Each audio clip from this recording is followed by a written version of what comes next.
Serikali ya Tanzania imeeleza kusikitishwa kwake na azimio la bunge la Ulaya la baadhi ya watendaji wa kimataifa kutoa maamuzi ya kuzingatia taarifa zisizo kamili. Tanzania imesema imezingatia azimio lililopitishwa na bunge la Ulaya tarehe 8 Mei 2025 kuhusu taratibu za kisheria zinazoendelea nchini Tanzania.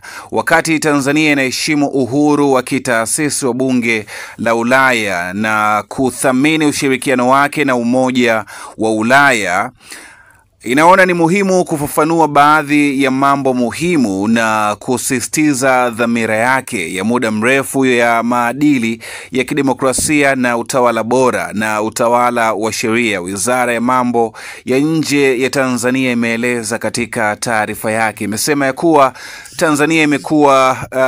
Tanzania tangu Machi 2021 imefuata mageuzi mapana ya kisiasa na kisheria chini ya falsafa ya 4R: maridhiano, ustahimilivu, mageuzi na ujenzi upya. Marekebisho haya yameleta matokeo yanayoonekana, ikiwa ni pamoja na kurejeshwa kwa uhuru wa kisiasa, upanuzi wa uhuru wa kiraia, kuimarishwa kwa uhuru wa vyombo vya habari na kupitishwa kwa sheria mpya za uchaguzi Machi 2024 ambayo ilisababisha kuundwa kwa Tume Huru ya Taifa ya Uchaguzi. Imesema Tanzania ni nchi huru yenye katiba yake na inaongozwa na utawala wa sheria, na kuwa masuala yote ya kisheria yanashughulikiwa kwa uhuru na mahakama, ikiwa ni moja ya mihimili ya nchi.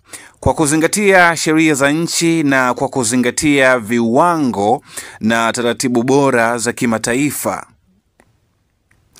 pale ambapo serikali haiingilii mashauri ya kimahakama, Kwa hiyo kauli zinazoashiria au kuhimiza uingiliaji kati wa watendaji katika kesi zinazoendelea si tu kwamba hazifai, bali ni kinyume na kanuni za uhuru wa kimahakama kama ilivyo ainishwa katika katiba ya Tanzania na inavyotetewa na Umoja wa Ulaya. Imeelezwa katika taarifa ambayo imetolewa na Wizara ya Mambo ya Nje ya Tanzania. Hii ni Dream TV. Usisahau kusubscribe. Kwa maoni na ushauri tuandikie hapo chini kwenye sehemu ya kuandika maoni yako. Hadi wasaa mwingine, lakini pia endelea kutembelea mitandao yetu ya kijamii Dream TV TZ.